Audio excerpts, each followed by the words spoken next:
Good morning, my delightful things. Welcome back to the cavern, or welcome if you're new.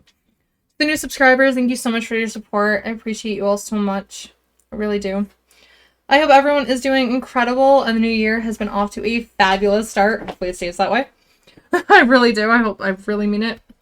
I'm going back to true crime cases and horror reviews, although I might review other genres of films since I do watch a wide variety of things, which I'm sure a lot of you do.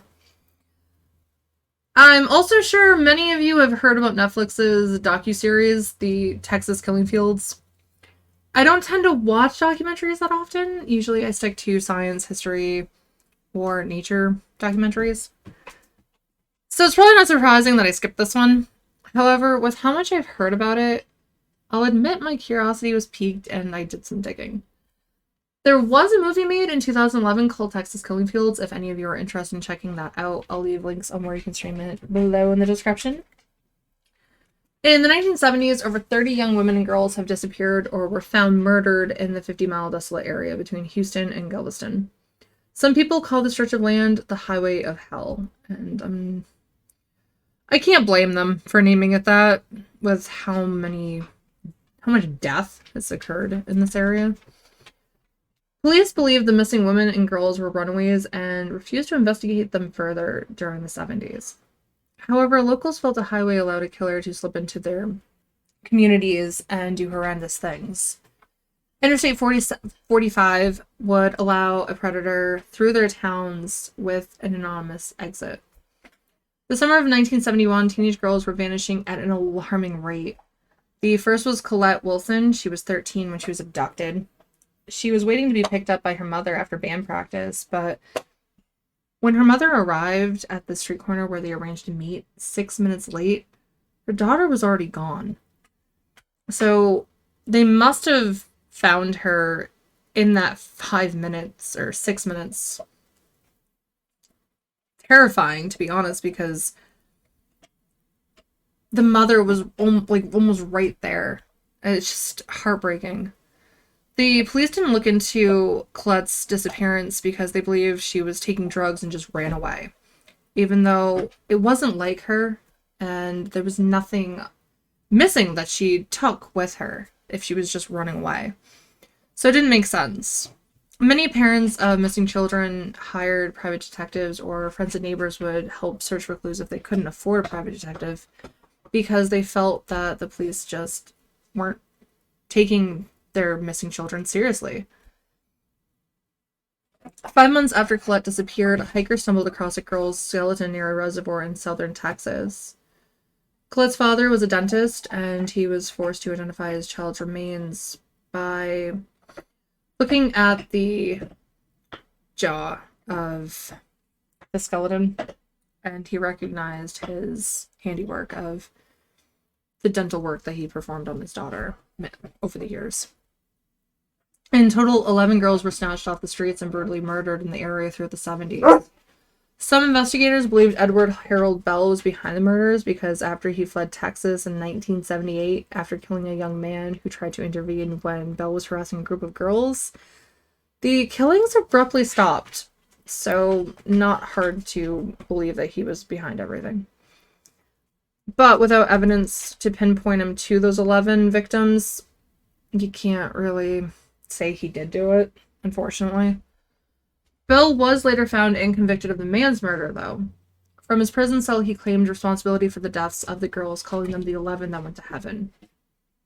He died in prison, a prime suspect, but he was never charged, which I thought was kind of weird, since he basically confessed to the murders, whatever, of the 11 victims.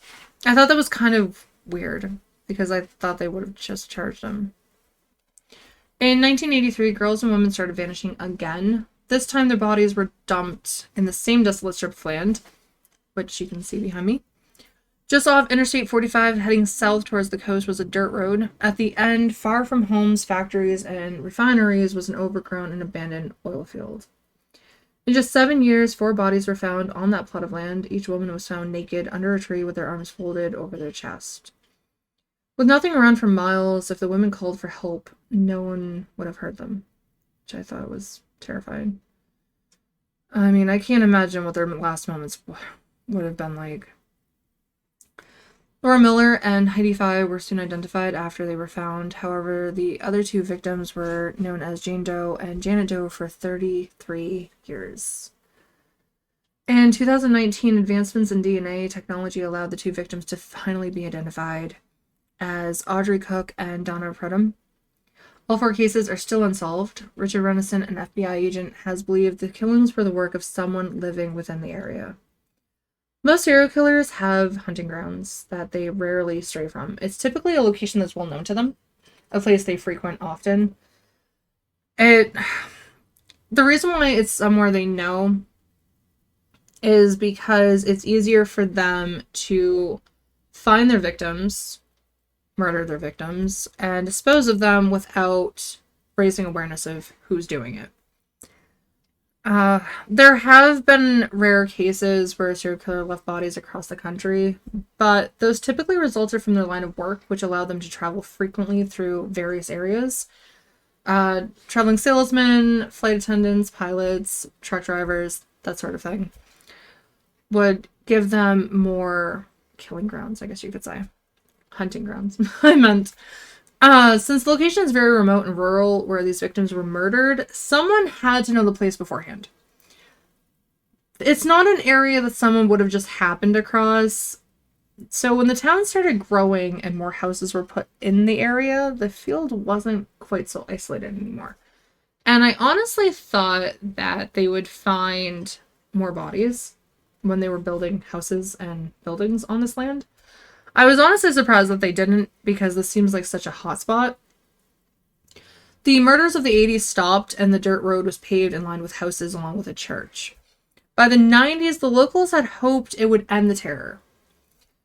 However, William Lewis Reese was released from prison in Oklahoma, a convicted rapist, during this time. In May of 1997, Sandra Seppo discovered her tire of her vehicle was slashed while she was inside a gas station. A man approached the 19-year-old offering to help her. However, he forced her into his vehicle at knife point. Sandra was pregnant with her third child and terrified there was no way to escape. As her assailant sped down Interstate 45, she flung open the door and tumbled out onto the road. Since the highway was busy, it allowed her to be saved. So it is a blessing that things became more populated in this area, because a woman in a car behind them stopped, grabbed Sandra, and took her to the hospital. Sandra did her best in telling the police everything, but her memories of that night were hazy. So they used a hypnotherapy session to access her subconscious, and through that, she was able to remember Reese's license plate number, but several months had already passed. He was charged with kidnapping and sentenced to 60 years in prison, although he told a reporter that it was all a misunderstanding. He wasn't a rapist. He didn't do anything wrong. The police wondered what he had been up to before they caught him during this time period.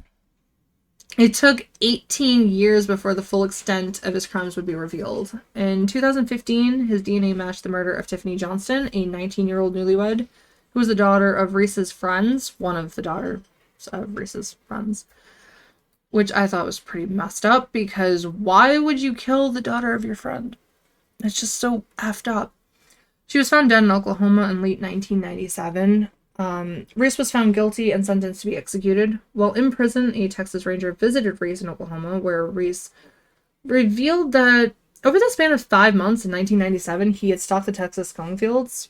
He murdered 12-year-old Laura Smither after snatching her off the street during her morning jog. A few months later, he murdered 20-year-old psychology student Kelly Ann Cox and 17-year-old Jessica Kane. The brutal murder of Tiffany Johnston occurred before Sandra provided the information the police needed to stop Reese's killing spree. And I honestly wonder how many more of his victims have not been accounted for. Reese provided precise locations to the burial sites of Kelly Ann and Jessica. The families were able to get the closure that they needed and put their loved ones to rest. However, Reese wasn't doing this out of the kindness of his heart. No. He had alternative motives. He wanted the authorities to drop his death sentence in exchange for more information about his crimes. They refused, of course, which I'm happy about. Although I am kind of curious if he does have more bodies out there, like left more bodies out there. Reese is still awaiting his execution in Texas, so at least he's still alive to maybe try and badger more information out of him. Uh, doesn't mean he will actually give any information up, but you never know. You never know. Um, he might be sent back to Oklahoma though when it's time for the execution. It's scary to think how many people used that area to murder so many women and girls. When I heard about the case, I thought it was one killer murdering women and girls from the 70s throughout the 90s. Just because of how people were talking about it, knowing it was a couple different people during different time periods, I think it provides more hope in the police. Since if someone was killing people for that long of a period without any suspects or finding the culprit, I'd probably think the police were highly negligent. Just saying. For those of you that have seen the docuseries, what did you think of it? Do you think it was accurate, or were there any differences that you noticed? It's possible that the show gives more insight since there are people who worked on the case providing their observations and details about the case. I'm only getting some information from a couple articles. I'm not getting like the full-blown details from the people that covered these cases themselves. I might give the show a watch and reveal my findings at another point in time. I might look deeper into Edward Harold Bell too, because I'm curious if there's more to his story. Like I said, it just sounds really weird that they didn't charge him when he confessed.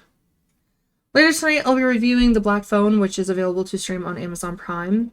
Next week, I'll be reviewing The Menu. I've heard mixed things about it, but I'll give it the benefit of the doubt.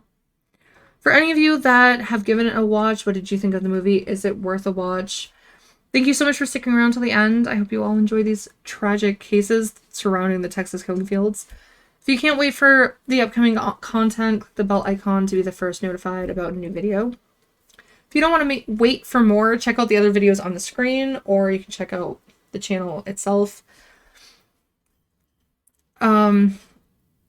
At some point this year, I might assist with writing. I'm hoping I can offer some help to those who may want to try writing their own story or book. If it's something you'd be interested in, let me know in the comments below. I have been considering it for a while now.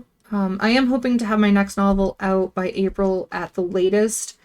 It is different from my first novel. It won't be about ghosts or haunted houses and things like that. Instead, it's a thriller about a man that's haunted in a different way.